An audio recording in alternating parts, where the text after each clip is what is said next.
सभी विद्यार्थियों को नमस्कार। अपने इस YouTube चैनल पर आपका स्वागत है एवं अभिनंदन।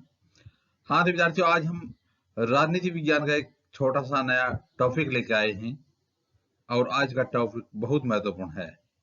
आज का हमारा टॉपिक रहेगा चीफ जस्टिस, मुख्य न्यायाधीश।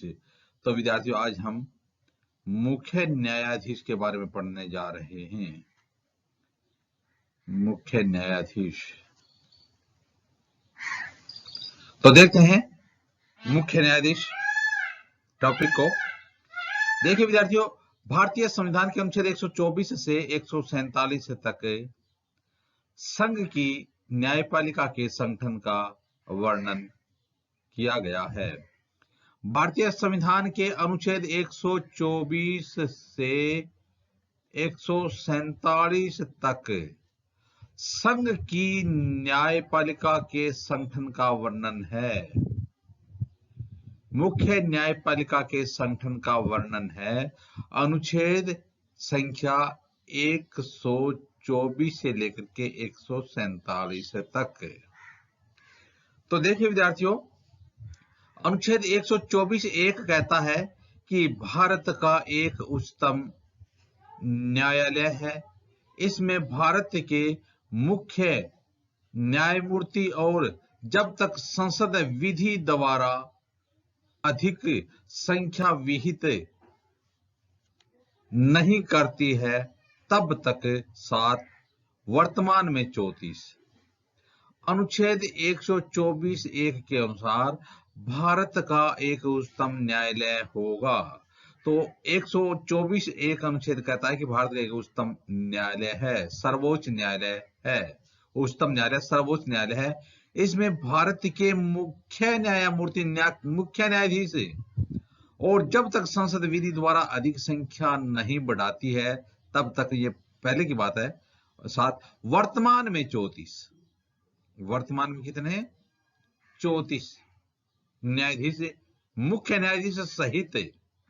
तो इस प्रकार से भारत के मुख्य न्यायमूर्ति एक और जब तक संसद विधि द्वारा अधिक संख्या विहित नहीं करती है तब तक 33 और एक 34। एक मुख्य न्यायाधीश यानी 33 अन्य न्यायाधीश और एक मुख्य न्यायाधीश होंगे या हैं। भारत में पहली बार संघीय न्यायालय की स्थापना भारत शासन अधिनियम 1935 के द्वारा दिल्ली में की गई। तो अब देखिए, वर्तमान में 33 और एक यानी एक मुख्य न्यायाधीश हैं और 33 अन्य न्यायाधीश हैं। इस प्रकार से सर्वोच्च न्यायालय में न्यायाधीशों की संख्या कितनी हो गई? 34। भारत में पहली बार संघीय न्यायालय की स्थापना भारत शासन अधिनियम, कौन से अधिनियम के तहत है? भारत शासन अधिनियम 1935 के द्वारा कहां की गई? दिल्ली में की गई।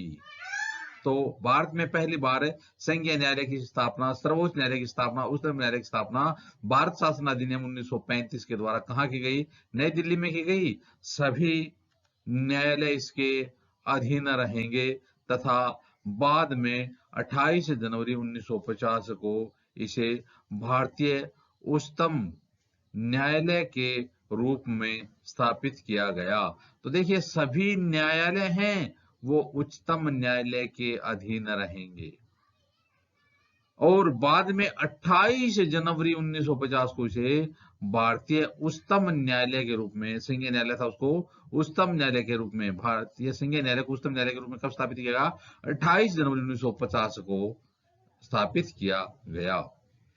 मुख्य न्यायाधीश से भिन्न किसी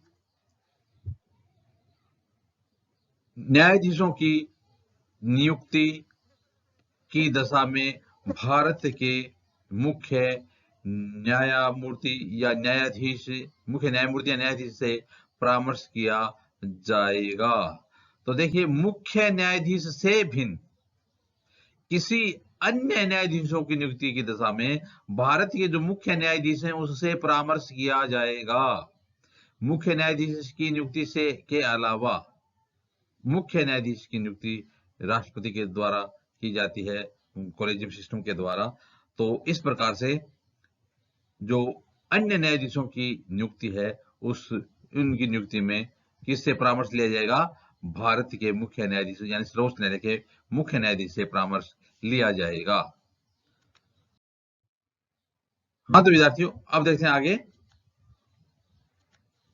सर्वोच्च न्यायालय के मुख्य न्यायाधीश का वेतन 2,80,000 रुपए। सर्वोच्च न्यायालय के अन्य न्यायाधीशों का वेतन व उच्च न्यायालय के मुख्य न्यायाधीशों का वेतन 2,50,000 रुपए है। तो सर्वोच्च न्यायालय के मुख्य न्यायाधीश का वेतन है 2,80,000 रुपए और सर्वोच्च न्यायालय के अन्य न्यायाधीश प्लस या फिर जो उच्च न्यायालय के न्यायाधीश व उच्च न्यायालय के मुख्य न्यायाधीश का वेतन है 2.5 लाख रुपए है।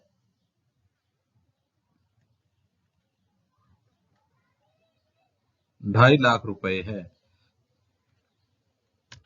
अब देखिए विद्यार्थियों, इनका कार्यकाल 65 वर्ष की आयु होने तक होता है। तो जो सर्वोच्च न्यायालय के न्यायाधीश होते हैं, इसका कार्यकाल कितने वर्ष तक होता है? 65 वर्ष की आयु तक होता है।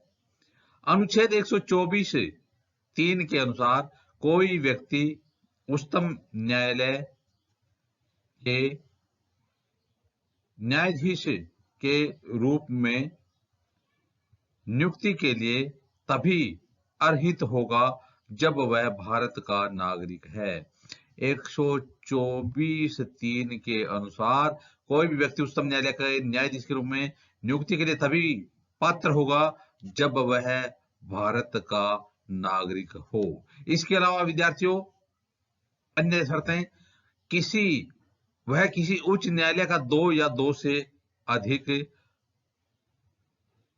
न्यायालयों का कम से कम 5 वर्ष तक न्यायाधीश रहा हो। कि वह यानी उच्चतम न्यायालय के लिए वह किसी उच्च न्यायालय का 2 या 2 से अधिक न्यायालयों का कम से कम 5 वर्ष तक न्यायाधीश रहा हो, या किसी उच्च न्यायालय का या ऐसे 2 या 2 से अधिक न्यायालयों का कम से कम 10 वर्ष तक अधिवक्ता रहा हो, या किसी उच्च न्यायालय का या ऐसे 2 या 2 से अधिक न्यायालयों का कम से कम 10 वर्ष तक क्या रहा हो, चाहे अधिवक्ता रहा हो, फिर भी योग्य है। इसके अलावा यदि वह राष्ट्रपति की राय में पारंगत विधिवेता हो तो भी उच्चतम न्यायालय के न्यायाधीश के रूप में योग्य है, या फिर राष्ट्रपति की राय में वह पारंगत विधिवेता हो तो भी वह न्यायाधीश के अर्ह है, योग्य है।